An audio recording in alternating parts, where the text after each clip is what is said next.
આપ જોઈ રહ્યા છો વિચાર ક્રાંતિ ન્યૂઝ. હું વિનોદ ભટ્ટ. આજરોજ સ્વામિનારાયણ વડતાલ ધામ ખાતે શિક્ષાપત્રી લેખન અને આચાર્ય પદ સ્થાપન 20 શતાબ્દી મહોત્સવનું આયોજન થનાર છે. તેના અનુસંધાનમાં પ્રેસ કોન્ફરન્સ યોજાઈ. મંદિર પરિસરને બધું લઈએ તો પત્રકાર મિત્રો આજની આ વડતાલ ધામમાં પ્રેસ કોન્ફરન્સ બાલ સ્વામીજી સરદાર બંને સંતો ઉપસ્થિત છે. આપ સર્વ જાણો છો એ શા માટે કરવામાં આવ્યું છે? જય સ્વામિનારાયણ. મારું નામ સુખદેવ પ્રસાદ દાસ છે.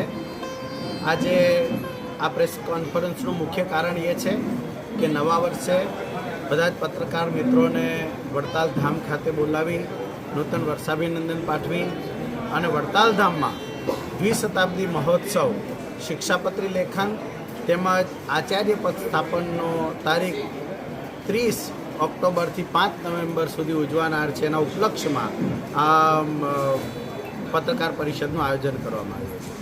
ખાસ શું મહત્વ રહેશે ને કઈ તારીખથી શરૂ થશે, કઈ તારીખે પૂર્ણ થશે? ભગવાન સ્વામિનારાયણ દ્વારા સુંદર મજાના વૈદિક સંપ્રદાયની સ્થાપના કરવામાં આવી. એમાં 6 અંગ ભગવાન સ્વામિનારાયણ દ્વારા સ્થાપિત કરવામાં આવ્યા: દેવ, મંદિર, આચાર્ય, શાસ્ત્ર, સંત અને સત્સંગી. એમાંય ભગવાન સ્વામિનારાયણ દ્વારા જે શાસ્ત્રની રચના પોતાના હાથે કરવામાં આવી એવી શિક્ષાપત્રી, જેમાં 212 શ્લોક છે, જે સર્વ જીવ હિતાવ, જીવ પ્રાણી માત્ર માટે પરમ કલ્યાણકારી છે અને સંતો ભક્તોના અધ્યાત્મ અને ધાર્મિક પોષણ માટે આચાર્ય પદની સ્થાપના કરવામાં આવી. એના 200 વર્ષ પૂર્ણ થતાં વડતાલ ધામ ખાતે આ ઉત્સવ ઉજવાનાર છે. તો તારીખ 30ના પોથી યાત્રા સુંદર રીતે ઉજવાશે, નીકળવાની છે. તેમજ મહોત્સવના સ્વાગત વધામણા, દીપ પ્રાગટ્ય આદિ પ્રસંગો બધા 30 તારીખે થવાના છે. 31 તારીખના દિવસે અખંડ ધૂનનો પ્રારંભ થવાનો છે. દરરોજ ભગવાનને કેસર આદિથી અભિષેક થવાનો છે.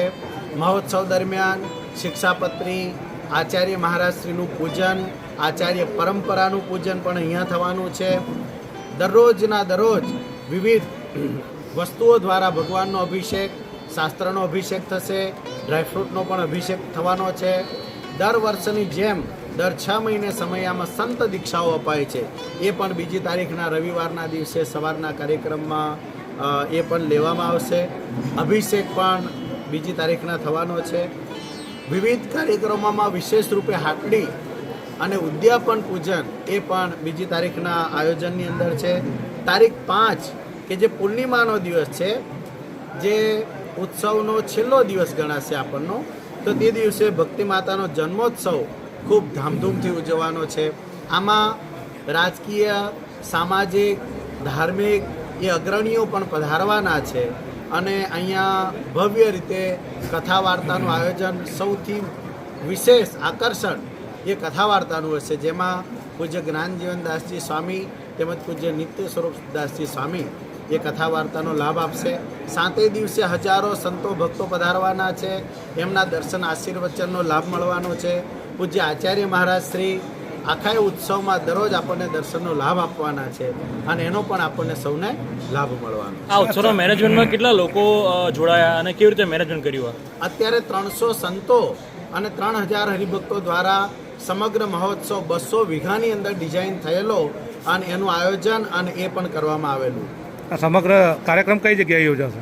હાલ વરસાદ કમોસમી થયો છે એટલે આપણે અમુક ખેતરોની અંદર પાણી હોવાના કારણે મંદિર પરિસર અને મંદિર પરિસરની બાજુમાં જે ઊંચી જગ્યાઓ છે કે જ્યાં પાણીનો પ્રશ્ન આપણને ન નડે એ જગ્યાઓમાં અત્યારે ઉત્સવને ટ્રાન્સફર કરી અને અત્યારે અહીંયા આયોજન થયું. કેટલા લાખ લોકોના આવવાની સંભાવના છે? આપણા ગણિત મુજબ, આયોજન મુજબ ઓછામાં ઓછા 2 લાખ ભક્તો સમગ્ર ઉત્સવ દરમિયાન આવી અને આ મહોત્સવનો લાભ લેવાના છે.